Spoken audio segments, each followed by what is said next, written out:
Okay, so remember we have an exam a week from today. All right, so that's going to cover the antibiotics, chapter 9, infection, chapter 14, innate immunity, chapter 15, adaptive immunity, chapter 16. Once we finish today, I'll make some announcement about chapter 17. Oh, gosh. Just stay tuned for that, okay? The drop date is next Friday. So I will have those exams graded hopefully Wednesday night or at the latest by next Thursday to help you make a decision if you're considering dropping. Okay, so mental health day tomorrow, that doesn't affect us other than office hours. So I'm not going to be in for office hours. I might be able to Zoom in with you. Just send me an email if you'd like to do that, and we can arrange that. I'm getting my second dose tomorrow, so I'm planning on being sick on Friday. So Friday might not work out as good. We'll see. I'll let you know how that goes. Okay, so I'll post some practice questions once I get the exam set. So hopefully pretty soon. All right, a little tired today. I shouldn't have stayed up for that basketball game last night. Didn't turn out the way I wanted it to anyway. I don't have any teams left, even in the final 8, let alone final 4. So didn't go that well for me this year. All right, so let's start with a few practice questions, a little review questions. All right, which of the following statements regarding the surface of the skin is false? All right. I'll give you a second to read over those.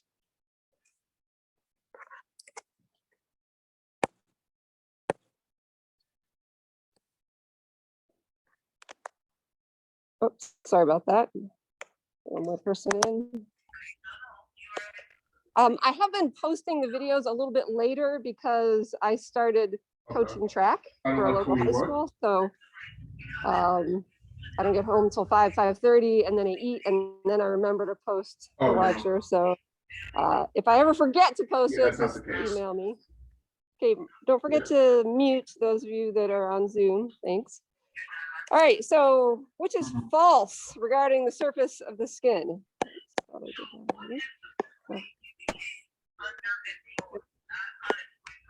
Right, if you are on Zoom, you need to mute.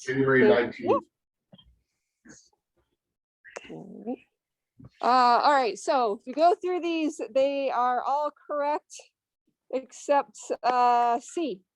All right, goblet cells, remember, are a type of cells in the mucosal membrane. Those are the cells that make mucus, right? So you don't have mucus on the skin. That's probably a good thing.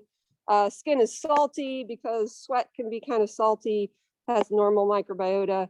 Sebum secreted by sebaceous glands, that helps keep the skin kind of pliable. All right. What causes the redness and heat associated with inflammation?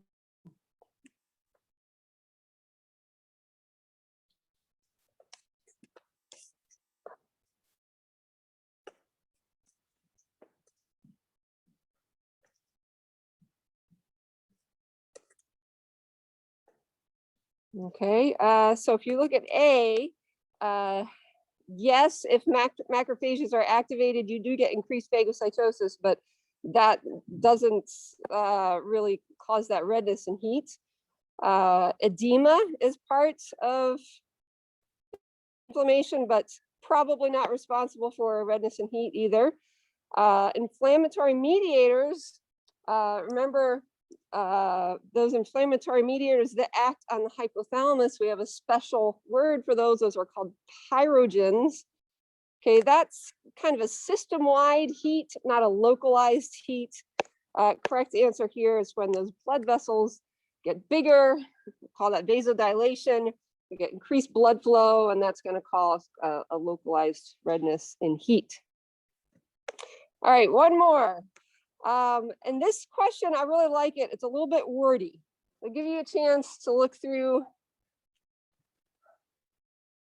Okay, an example of opsonization.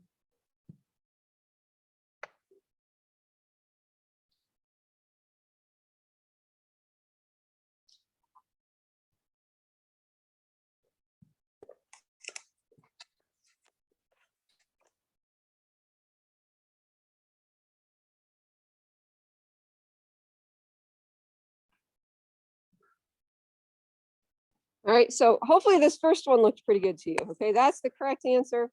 Opsonins are anything that makes phagocytosis more likely to happen or stimulates phagocytosis. So complement, those fragments C3b, C5b are the ones that act as opsonins, bind to a pathogen and make a phagocyte more likely to be able to engulf it.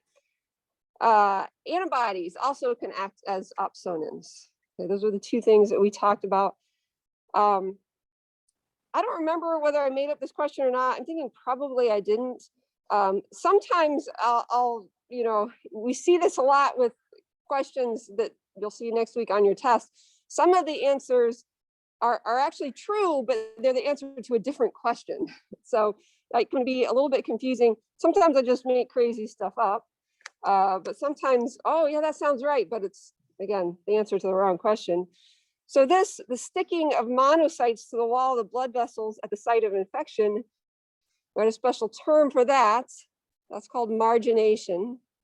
Okay, that not opsonization.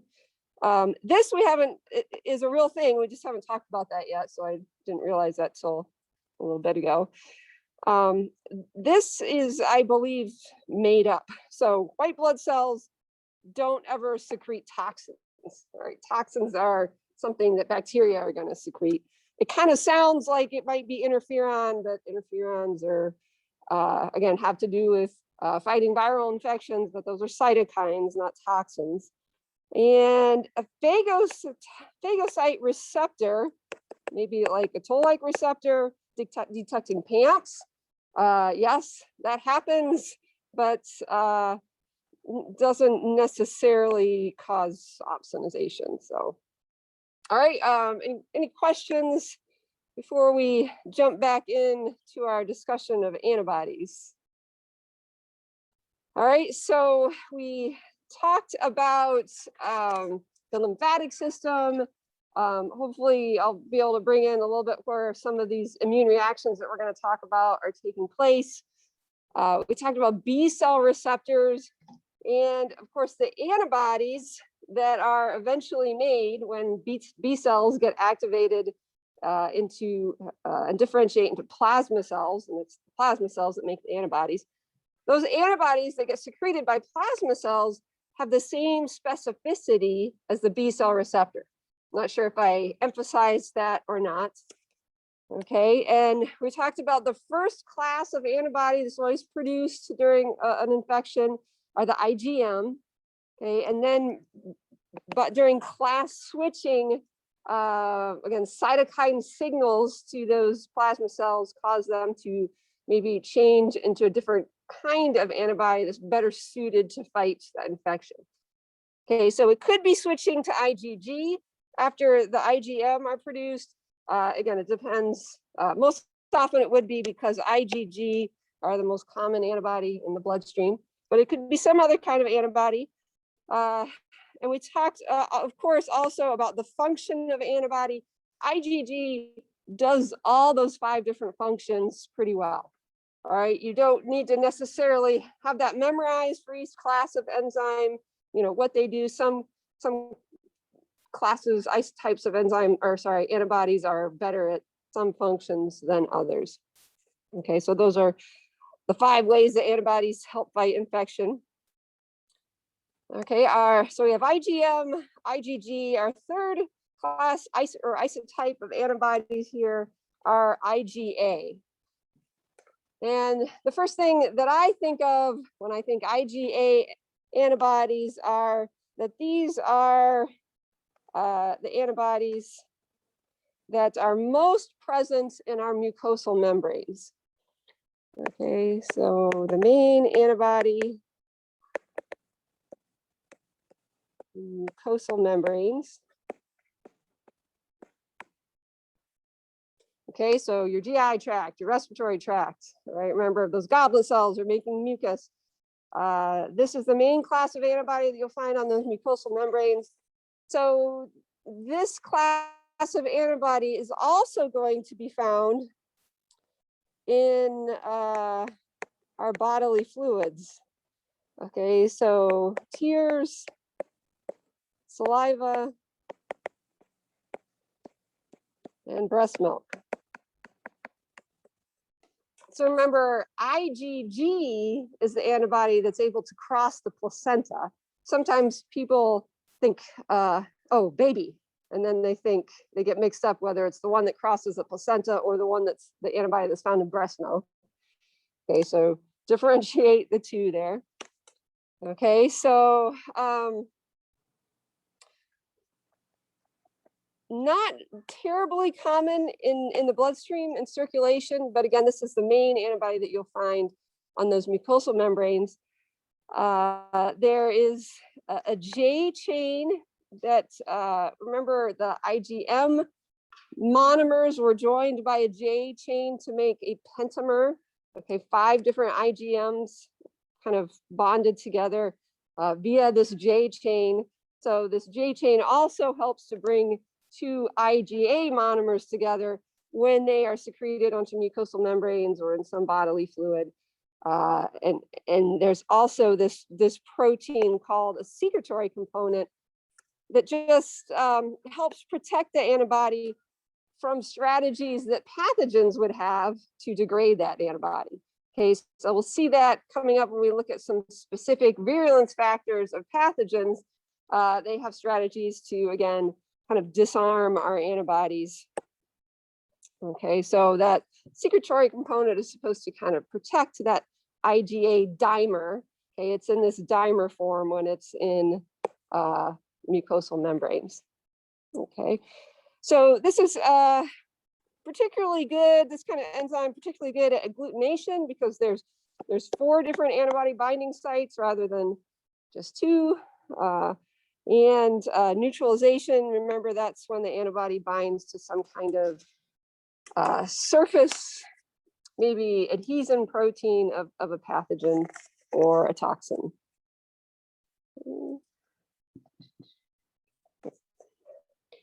All right, and the last 2, I put them on the same slide because they're much more rare in our bloodstream, IgE and IgD. Okay, so we know that IgE is less than 1% of your total antibody in the bloodstream. We most associate IgE antibody with allergic reactions. Okay, so you would think, well, why do we have them if they're bad? We're not totally sure. I read part of an article a couple hours ago called IgE, what are they good for? We know that they also play a role in acting on parasitic worms. So, you know, multicellular, you know, parasitic worms. But again, they're also found in allergic reactions, and you know, it's not very clear why we have a special antibody that's necessary for that. But okay, same thing. That's the same function of the eosinophils. Remember those granulocytes that would degranulate on parasitic worms. So you kind of remember the E, eosinophil, IgE, parasitic worms. And then IgD is kind of a mystery. It's pretty rare, and IgD antibody actually stays bound to the B cell, so it's not secreted apart from the B cell. It's not terribly clear what they do. Not all mammals have them, and the ones that don't, they don't seem to suffer any ill effects because they don't have this particular kind of antibody. So they're a little bit of a mystery as well. Okay, there are lots of different isotypes in other animals. Sharks have IgW, for example. Okay, all right.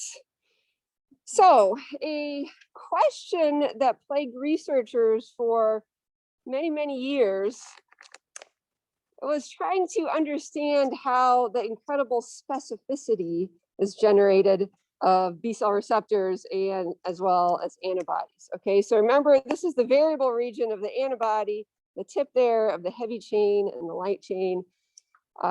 Incredible variability there. It's estimated that we need 100 million different antibodies in order to fight all the potential attacks that we could be faced with. Okay, and remember, we don't make antibodies to fit the invader. We already have a few of them, and then we ramp up production of the few of those to fight it. So you already have B cell receptors for stingray venom, for example, even though you've never even encountered it. Okay, so it was a mystery how this diversity was generated, because we only have about 25,000 genes in our DNA. So it can't be one gene makes one variable region of an antibody. We don't have enough DNA for that. Okay, well, some Japanese researchers in the 70s stumbled upon, what they think, or they figured out what they think is the mechanism that this happens. Okay, so this looks kind of complicated. The basic idea is that, right, we all have 2 chromosomes, and the region of the chromosome that encodes for the heavy chain of the B cell receptor, it has a certain location. So there's, one on one chromosome, same location on the other chromosome, because we have an identical copy or 2 copies of each chromosome. Okay, so that portion on the gene of, say, the B cell, okay, there's a particular enzyme that goes through and kind of randomly picks out different spots from that heavy chain locus. So this enzyme is called RAG. It stands for recombination activating gene protein, in case you're interested. So this, again, RAG protein randomly picks out one of the J region, one portion of the J region, one portion of the D region, and one portion of this V region. So it's called VDJ recombination, right? So instead of the whole gene being transcribed, it just picks parts of each of like 3 different regions.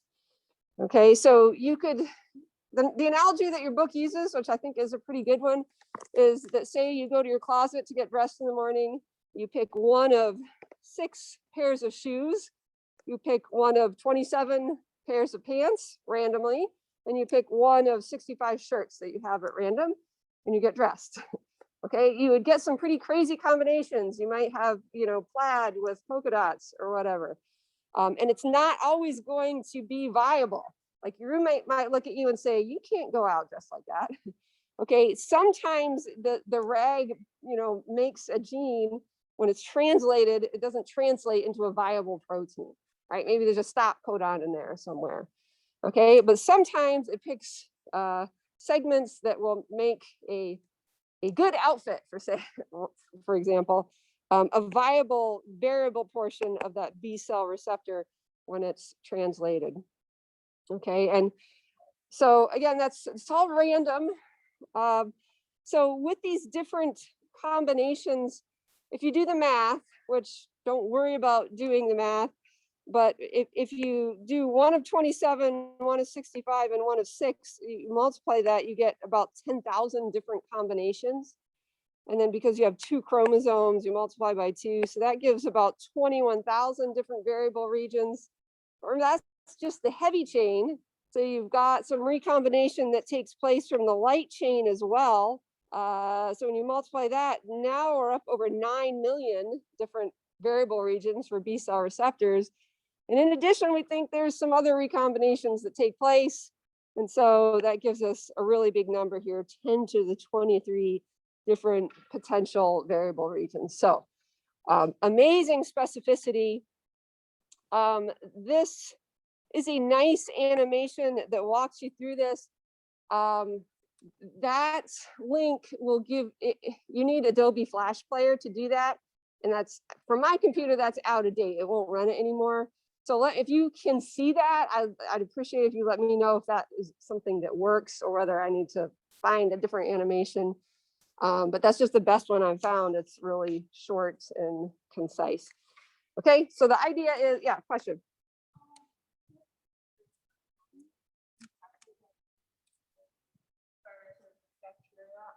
How does your body know which antibodies to transcribe? Is there a different process from this?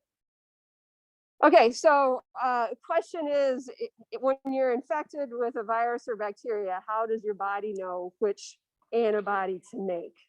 All right, stay tuned. we're gonna get to that, how that particular antigen is presented to the B cells and the T cells, and how they know. So stay tuned. I'm glad you're thinking about that. Okay. Okay. All right. So enough about B cells. The T cell receptors that we're going to talk about in a minute, that variability gets generated in a similar way. Okay, but let's lay some groundwork for our T cells. Okay, there's a few different kinds of T cells. Cytotoxic T cells, they are the ones that directly kill cells that are infected with intracellular pathogens. So remember, we talked about intracellular antigens. Those are things like viruses. They have to be inside of the cell to reproduce. There are some bacteria that might function as intracellular pathogens as well, but definitely all viruses. Okay, and so cytotoxic T cells, I think I made the analogy before that these are kind of the hand grenades, to use a military analogy, because they are actually killing our cells that are infected. So we're going to talk about how there's a lot of, it has to make sure that that's an appropriate response. Okay, so when they become activated, it's a little bit of a complicated process. All right, and these cytotoxic T cells have a glycoprotein on them called CD8. Okay, so CD8 positive means that they, these cytotoxic T cells have this CD8 glycoprotein on them. CD stands for cluster of differentiation. Not sure if that's really helpful to know that or not. Okay, but that's just a marker on their surface, and we'll see in a minute what that's useful for. Helper T cells, they are, you can think about them as kind of the general in charge of the troops. They are the cell that's really coordinating the entire adaptive immune response. Okay, and they have a CD4 marker on their surface. Okay, so you might have heard of CD4 positive T helper cells. Those are the cells, there's several different kinds of cells that are infected by HIV, but these CD4 helper T cells are the ones that are killed by HIV. So when you are losing your population of T helper cells, that's a huge problem in terms of generating any kind of immune response. Okay, T helper cells actually differentiate depending on what kind of immune reaction they are stimulating. So we're going to look at this a little bit more later, but they differentiate into T helper 1 cells if they're driving the development of cytotoxic T cells. And we'll look at that a little bit more. And they differentiate into T helper 2 cells if they're going to be stimulating B cells. All right, so that becomes important when we think about how T cells and B cells become activated. And I'll just mention here, there's another kind of T cells called Tregs, or regulatory T cells. They have some function in dampening the immune response to make sure that it's not too much of an immune response. I think it's really complicated, and honestly, I don't understand exactly how those work. So it's a little bit beyond our scope here. Just know that there is at least one other kind of T cells. All right, but we're not going to worry about it. All right, so let's compare what a T cell receptor looks like compared to a B cell receptor. All right, so we looked at those last time. Remember, our B cell receptors look like antibodies. They have heavy chains and light chains, and they are recognizing antigen or epitopes of antigen directly.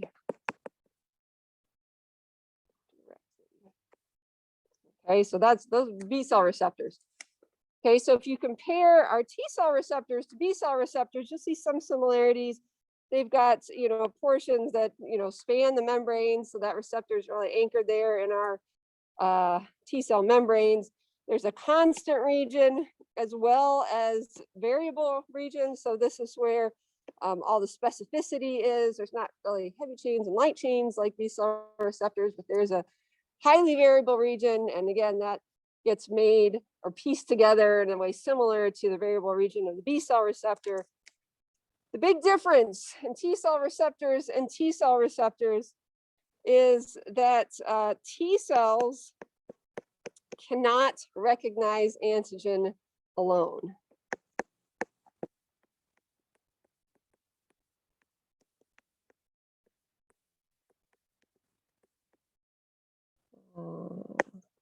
Okay, so what do I mean by that? We can't have a T cell that would say recognize that epitope right there. T cells only recognize epitopes of antigen when they are presented in a particular way. Okay, they recognize antigen only in association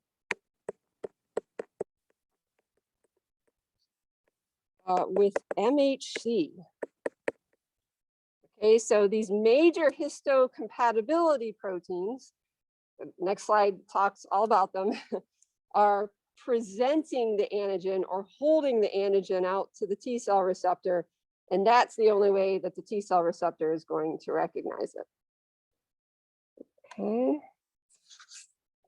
All right, so let's talk more. This leads us into our discussion of MHC, and that's going to be important as we think about how T cells get activated to kill host cells and B cells get activated to make antibody. All right, so Mhc Glycoproteins, like I said, that stands for major histocompatibility proteins. They are surface proteins on all of our cells' membranes. Not all of our cells actually, but most of them, found in most cells of vertebrate animals. I think I mentioned this down here. If cells that don't have a nucleus, again, I mentioned that right down here, don't present antigen with MHC. So the only kind of cell that I could think of in our bodies that doesn't have a nucleus are our red blood cells. All right, so they had a nucleus once, but then they lost it. Apparently it's not necessary.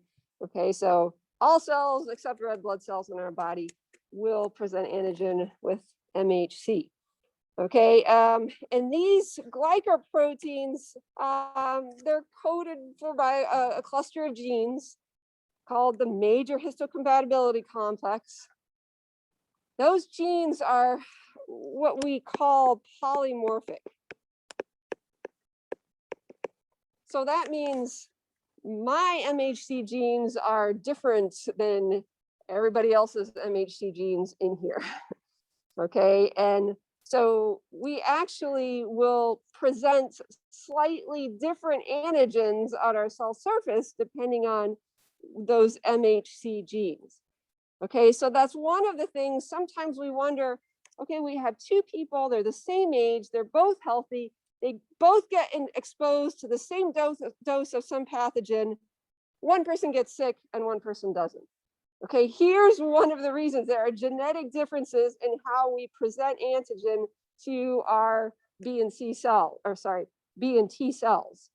Okay, so if you get slightly different antigens presented, our immune system might be a little bit more efficient at, you know, stopping that infection. All right, so you are more likely to have MHC genes more similar to somebody in your family.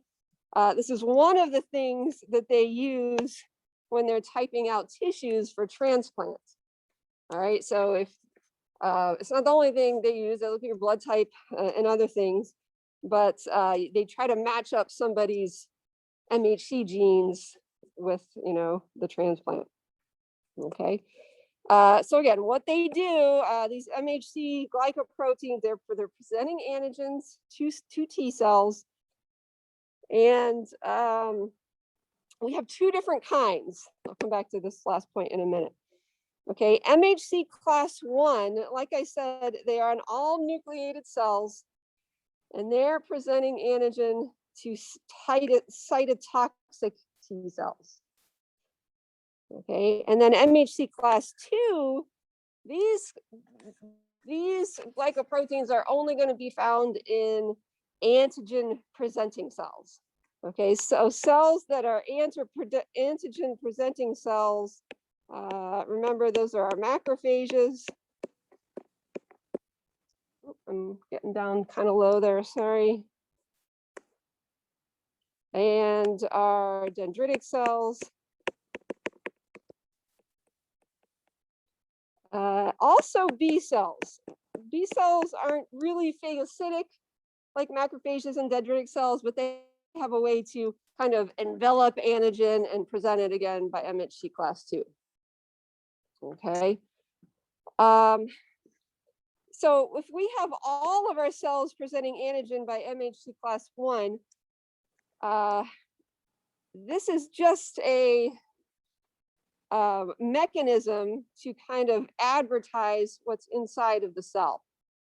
All right, so if the cell is not infected, our immune system should ignore those antigens. They should be autoantigens. They should be self-antigens. So they should just be ignored. Okay, so I'll emphasize that in a minute. It's always easier to explain something when you have kind of more of a graphic in front of you, I think. These are your graphics from your book showing the 2 classes of major histocompatibility complex proteins. So class 1 MHC, they call it class 1 because it has one kind of limb spanning the membrane, anchoring that glycoprotein in the membrane.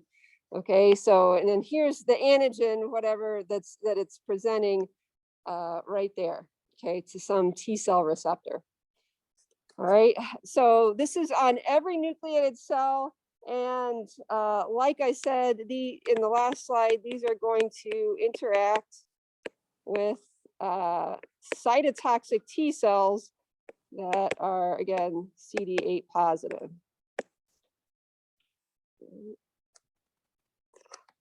Okay, the class 2 MHC, remember, those are only on cells that are the antigen presenting cells. And these are going to interact with, I want to make sure that I say this right. Yep, T helper cells.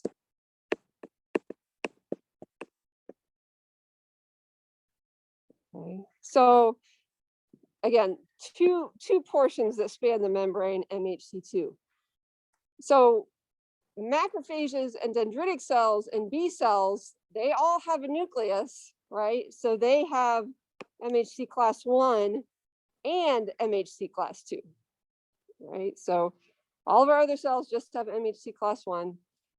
All right, so the mnemonic that I use to try to keep this straight, and you might be able to think of one that makes more sense to you, but these class 1 MHC, so I think class 1, I think 1, I'm raising my hand. Okay, so what do you do when you raise your hand? You're volunteering some information, right? So the MHC class 1, they are volunteering what's going on inside of the cell and advertising that on the cell surface. So if one of our cells is infected with a virus, this is how our immune system is going to notice it. Because otherwise, there might not be anything on the surface that would tell our immune cells that anything was amiss. All right, so we're going to see kind of the basic mechanism of how that happens in a minute, but it's advertising what's on there. So class 1, raise one hand. Class 2, I think about that. If you use 2 hands, you're kind of handing something to someone. Okay, here you take it.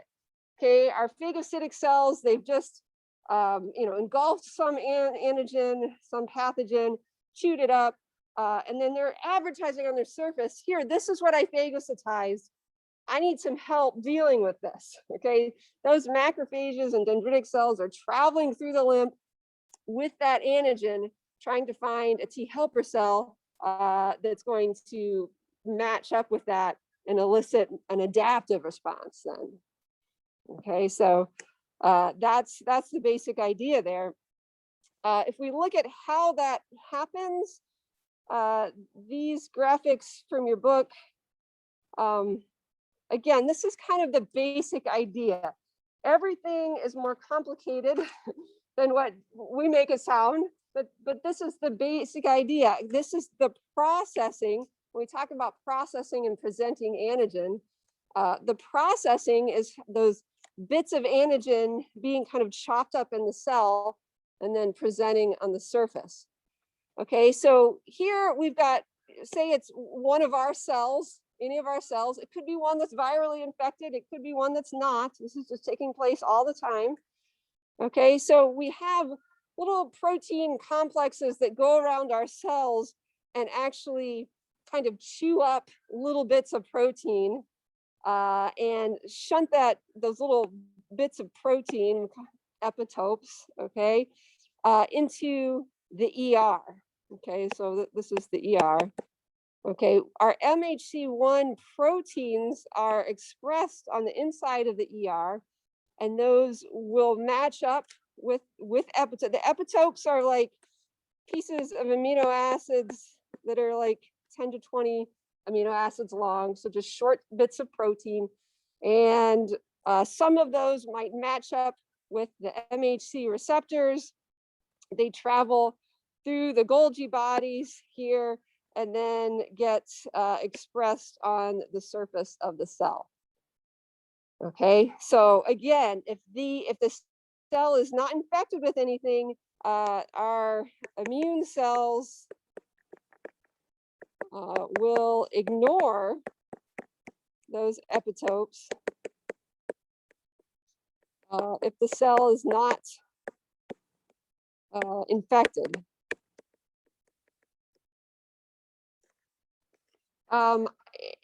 I always think, doesn't this harm the cell a little bit? Like, you've got proteins that are going around sampling bits of protein in the cell, chewing them up. Seems like that would become a bad thing, but apparently it's not. Okay, the analogy that I thought of was, say you have a policeman going around just kind of randomly arresting people, taking them down the station, seeing if they have a record, maybe reviewing video footage to see if they've done anything wrong. And if they haven't, well, they let them go. Okay, so randomly just seeing what's going on in the cell, you know, checking to see if those proteins are okay. Okay, after a time, those degrade, fall away, you know, new ones are expressed. Okay. Then remember the MHC2 are going to be, these are going to be expressing exogenous antigens. So these are antigens that are outside of the cells.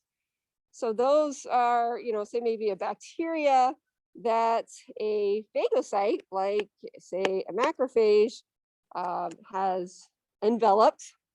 Okay, so the MHC proteins are expressed here, not in the ER, but on the inside of a vesicle. That vesicle is going to fuse with the phagolysosome. So again, with the whatever bacteria that's been engulfed, those short amino acid pieces are going to match up with the MHC class 2, and then those are presented on the surface of the cell. I realized a few days ago that this is actually the 5th edition graphic. They changed the one slightly enough that I didn't recognize it when I first looked at it, but the one in your book actually labels this right here as the lysosome. So in your 6th edition book, they say that those MHC class 2 proteins are expressed on the inside of the lysosome when it fuses with whatever the endosome that's got the bacteria in it, right? Then the lysosome chews up the enzymes chew up the bacteria, and then so it's a slightly different, you know, whichever way it is. Either way, it's probably this way.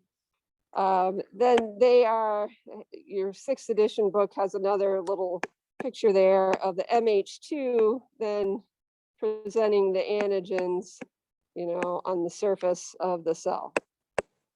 Okay, and again, that macrophage then is traveling through the lymph with its antigen that it's presenting, and probably in a lymph node, hopefully going to find a T helper cell to make a connection with to start the activation process of B and T cells.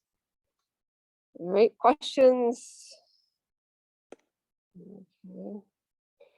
All right, so let's jump into how T cells get activated. Okay. Let's see. Okay. All right, so this was not the graphic that was in your book. I'm going to show that one in a minute.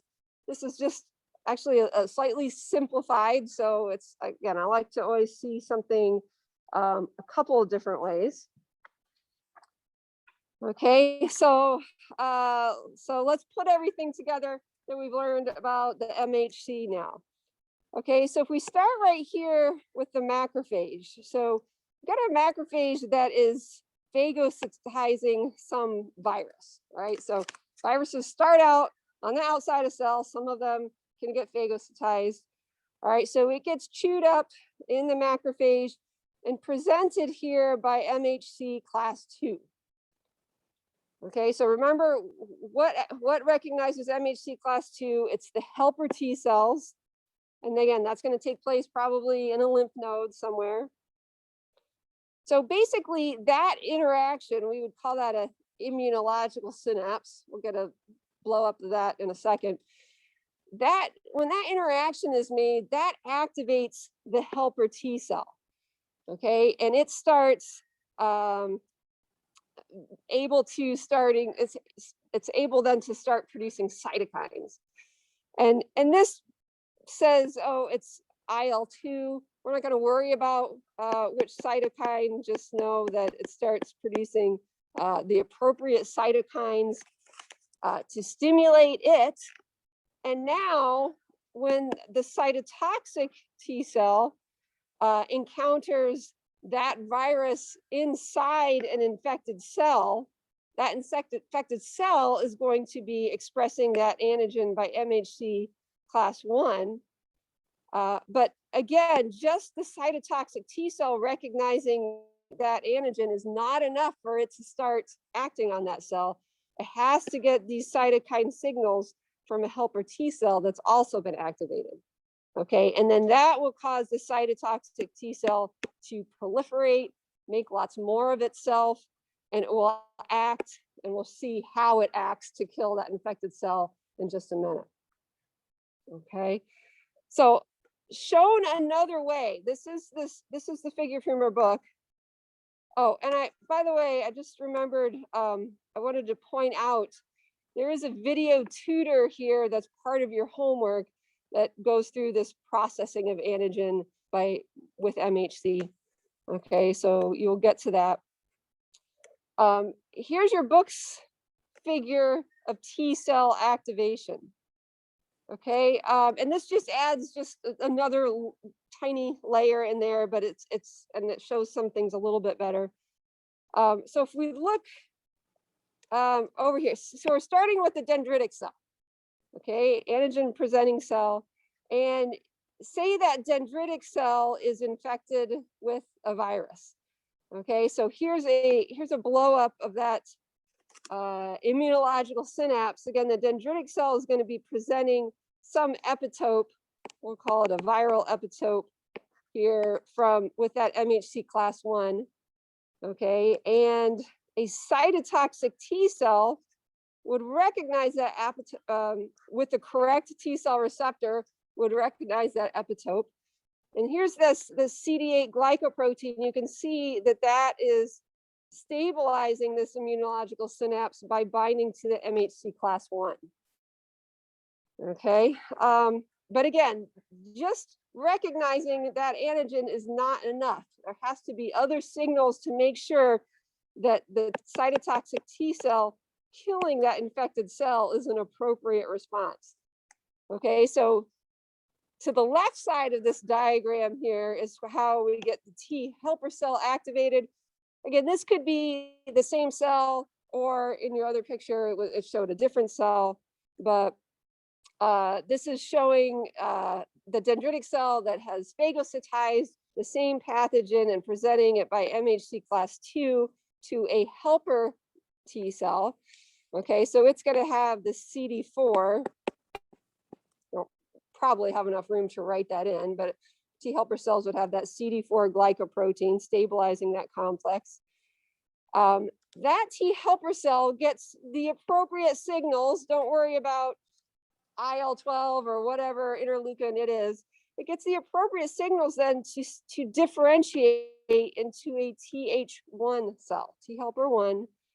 Okay, and then now that we've got the synapse made with the cytotoxic T cell, the T helper cell's been activated, it secretes cytokines onto those cytotoxic T cells with the appropriate T cell receptor to make more of them. So clonal expansion, that means making more of that subset of cytotoxic T cells that are going to help with this infection, as well as some memory cells.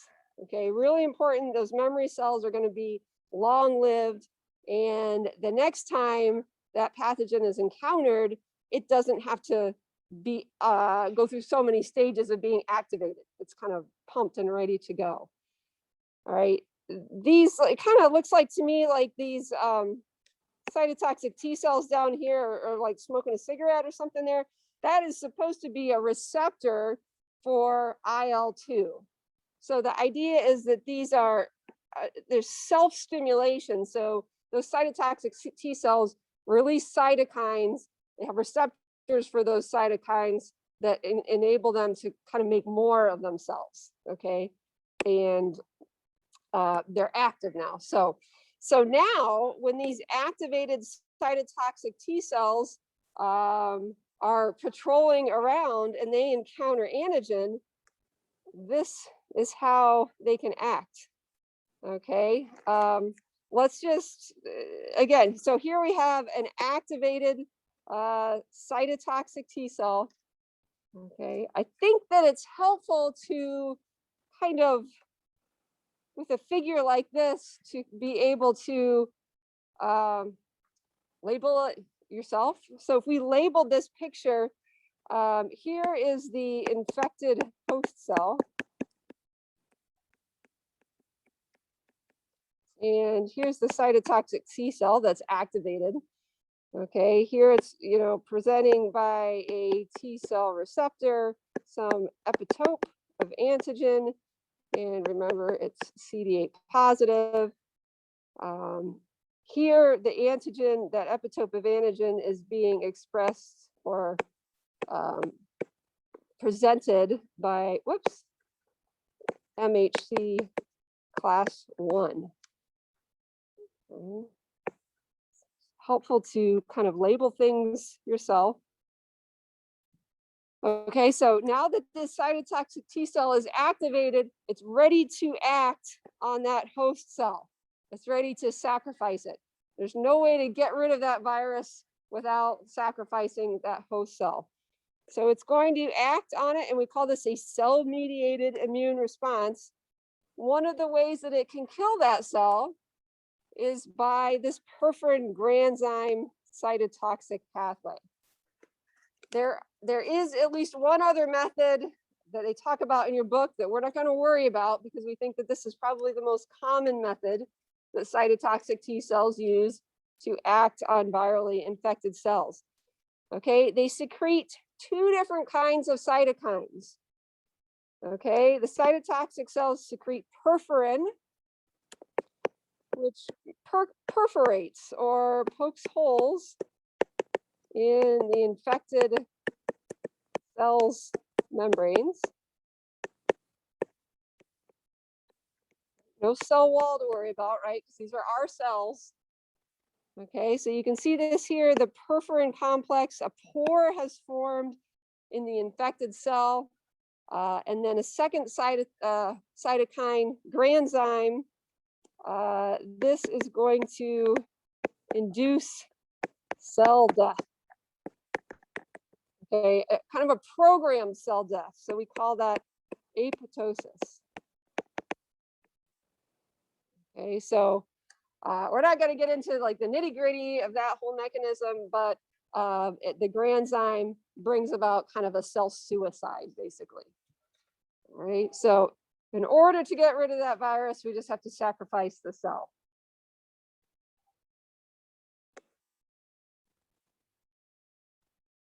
Where is that coming from? Out?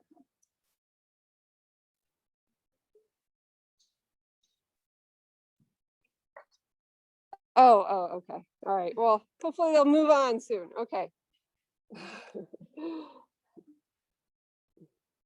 Or they could join us. They're really interested. Yes.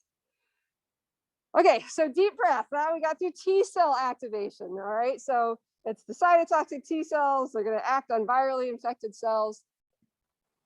When B cells are activated, they're making antibody. Okay, so that's maybe a little bit simpler, but they can actually be activated two different ways.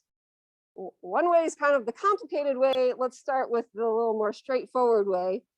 Okay, so there's two different kinds of antigen. Depending on what the antigen is, it will activate the B cells in a little bit different way. Okay, if you have an antigen that's what we call T cell independent, that means in order for the B cells to start making antibodies, we don't need any help from T helper cells for those B cells to be stimulated. Okay, so that antigen, when that makes the right immunological synapse to that B cell receptor, it's going to start differentiating into plasma cell and make antibodies.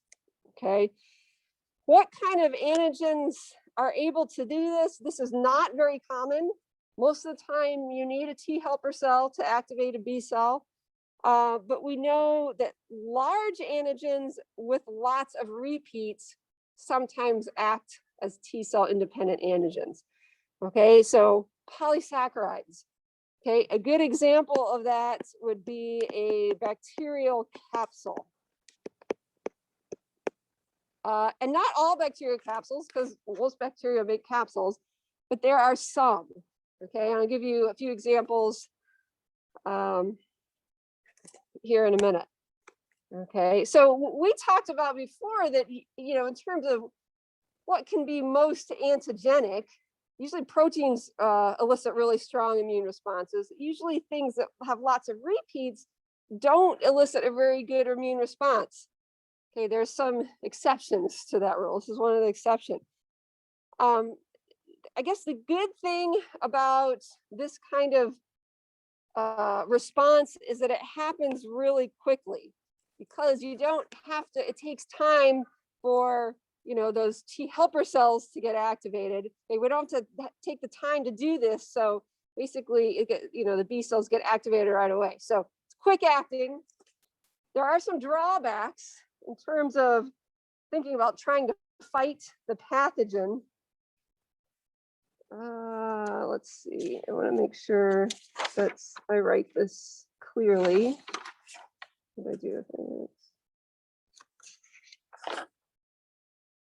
it? Okay. So overall, it's a little bit of a weaker immune response.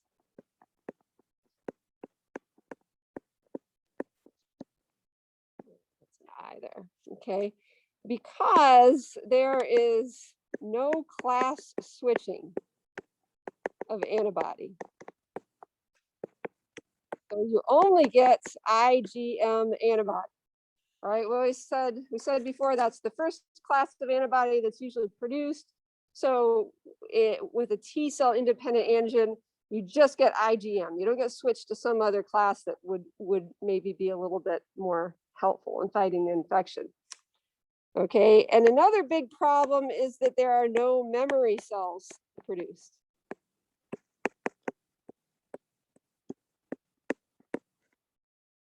Okay, so that can be a problem as well. Another problem is that this type of immune response is not generated until about the age of 2.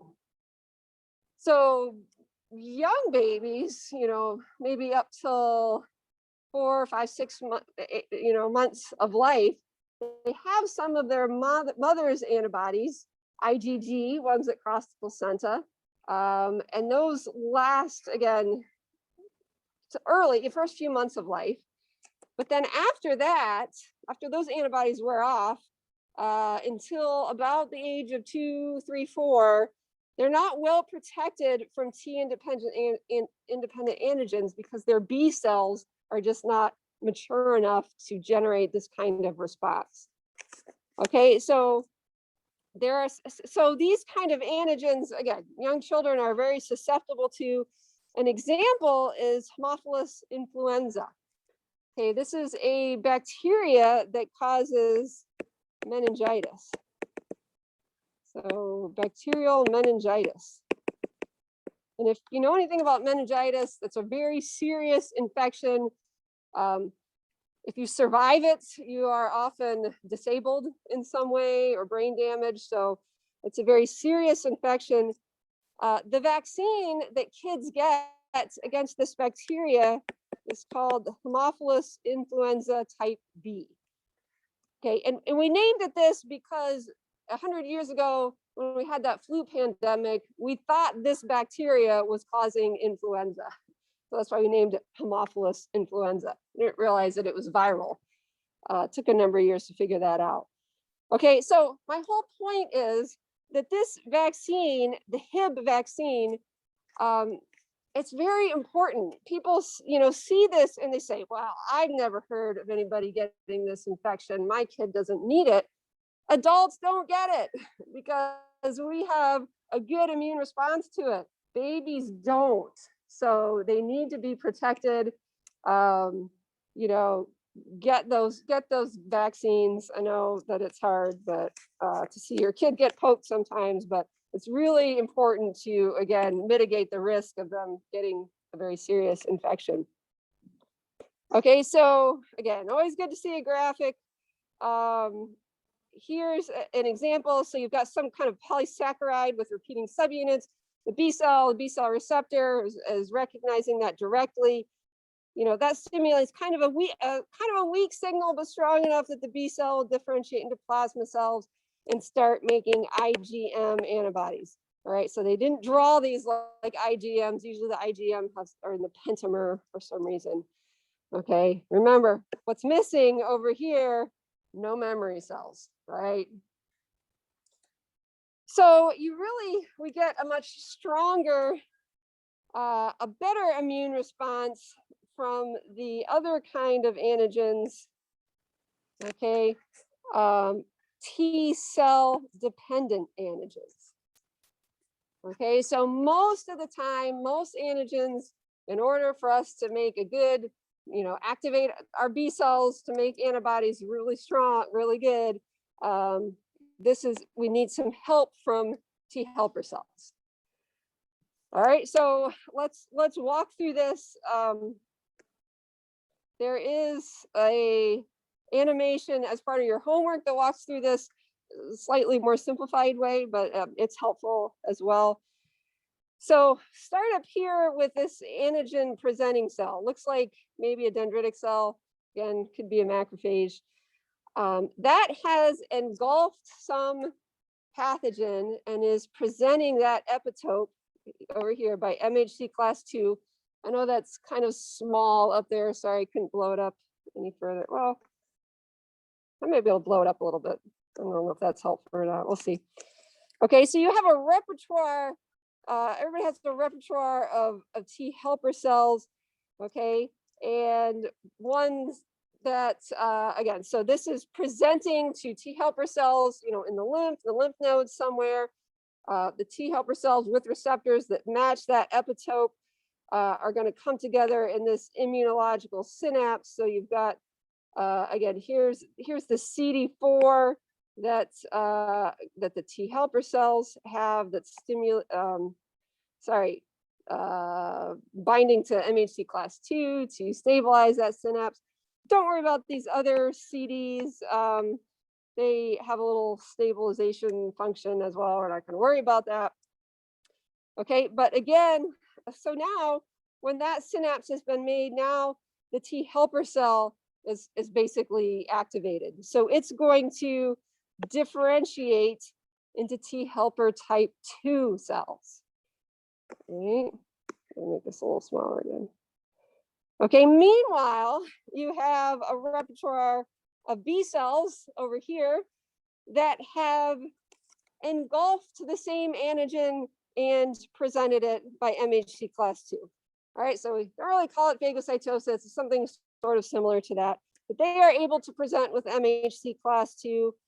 And when those activated T helper cells bind the B cells, okay, here's the blow up of that immunological synapse, the B cells presenting that same epitope, and the T helper 2 cells, again, find those connections in the lymph nodes, most likely.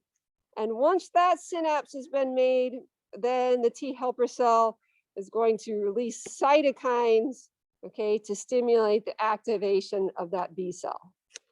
Okay, so again, just the B cell coming in contact with that antigen isn't enough. It has to have cytokine signals from T helper cells in order to get that B cell to differentiate into plasma cells and get them to proliferate to make antibodies. And also we get some memory B cells. Okay.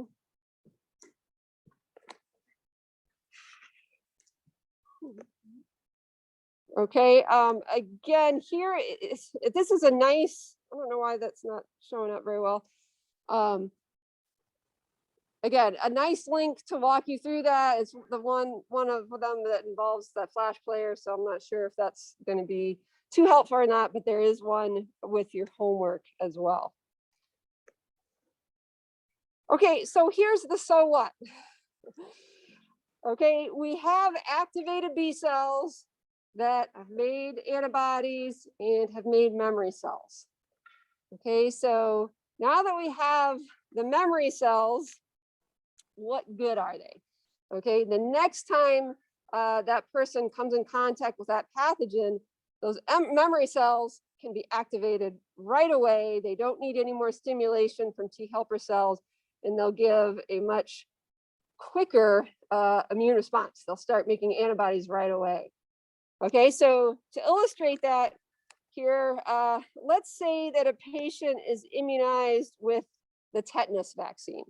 Okay, we call it a toxoid vaccine because our vaccine actually targets tetanus toxin, which is the thing that causes all the problem with tetanus. So say a patient is administered that tetanus vaccine times 0. All right, so that if you look over time at the production of antibody, so this is charting antibody concentration in the blood over time. You know, it takes a little while to, again, get the T helper cells and make all those synapses. Usually around maybe day 6 or 7, you're getting some good amount of antibody production here. Okay, it's always IgM. Usually get some class switching here, maybe to IgG. You get a little higher titer there. Maybe, again, this is taking a couple weeks to do that.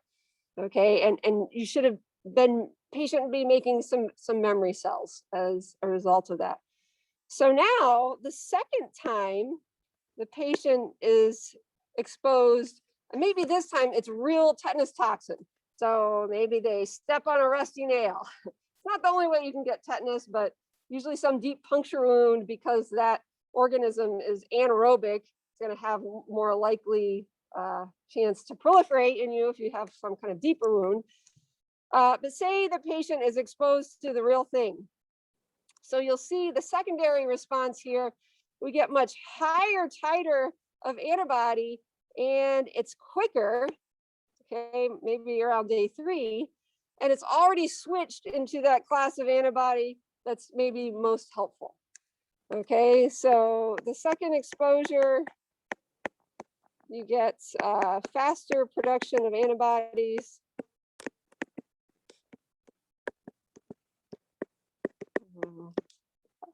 In higher concentration.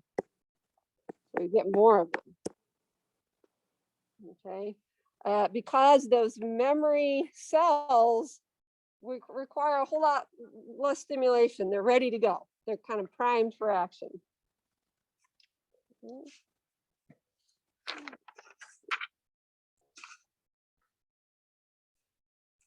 All right, so here I just defined that isotype switching. I think this is kind of a holdover from when I hadn't defined it before.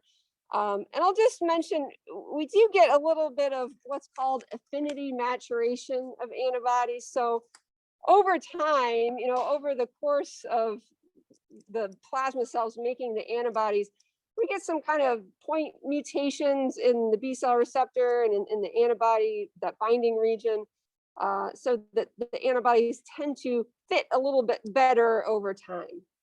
Okay, so we call that affinity maturation, subtle changes in the binding properties of antibodies so that they match up a little bit better. All right, so that's all with T-dependent antigens. So I took this from obviously somewhere off the internet. It's a little bit blurry there. Just another source's kind of picture of the same thing that you just saw in the last picture. So T-dependent antigens, the first time you encounter them, right, mostly get IgM, switches maybe to IgG. This shows the amounts in a little bit different, but that's okay. Second time though, right, much quicker, more antibody. Okay, we just talked about that. What about, what if this was a T cell independent antigen? How would this look different? So here's the graphic of how it would look if it was a T independent antigen.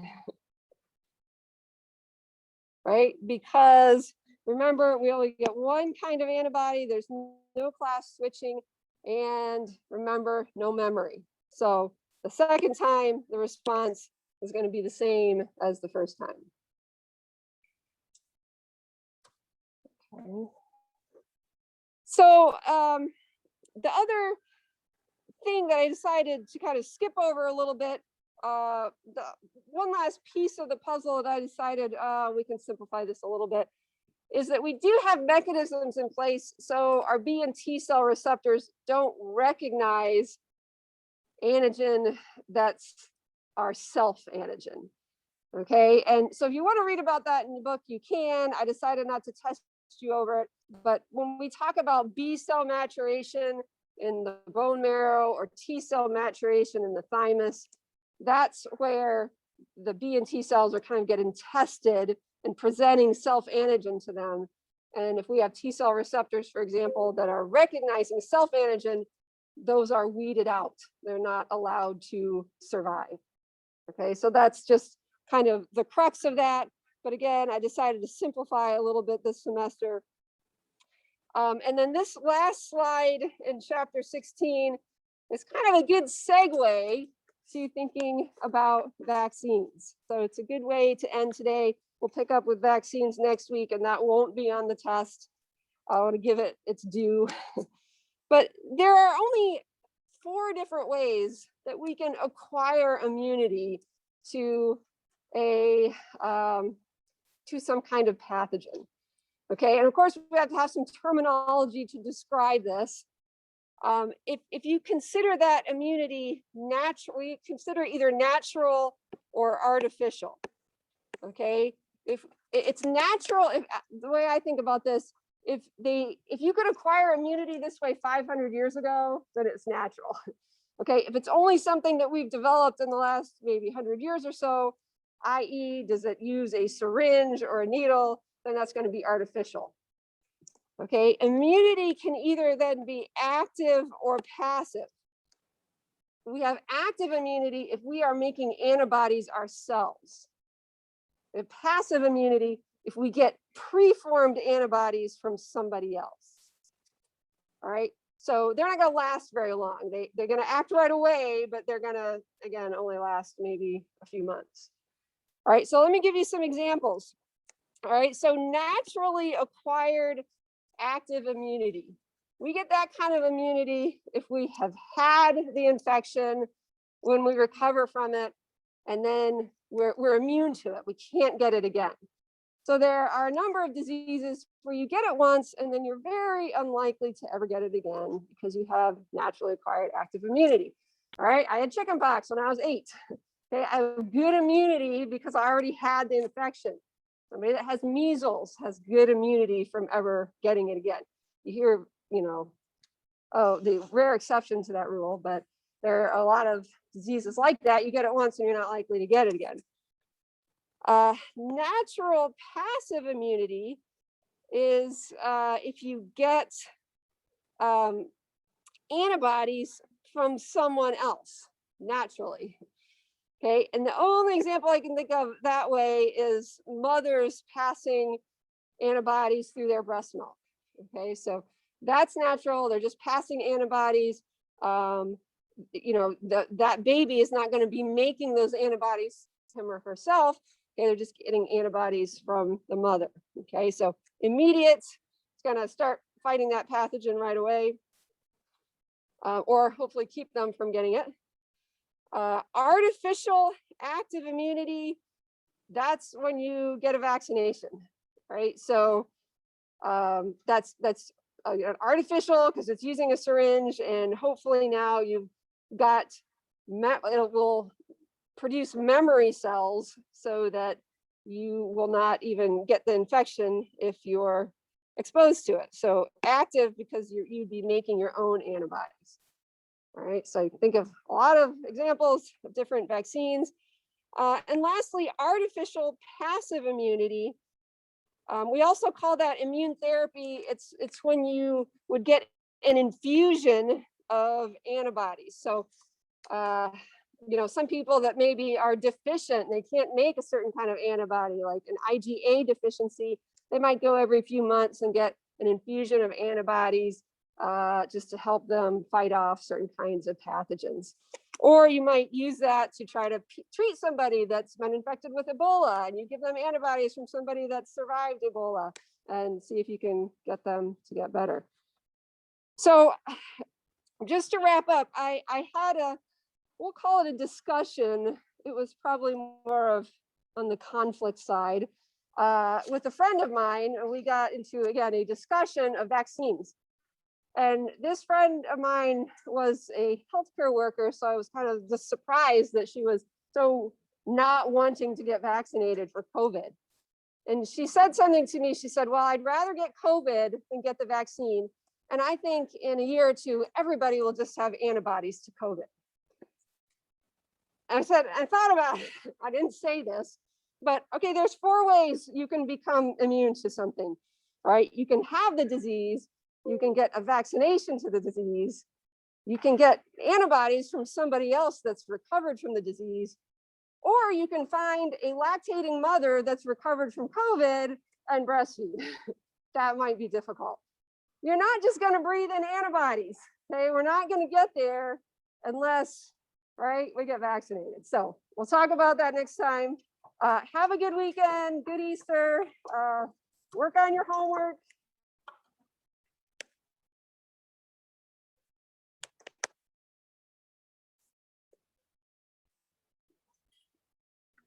So did you say that, really quick, that chapter 17 wasn't going to be on the exam? Right.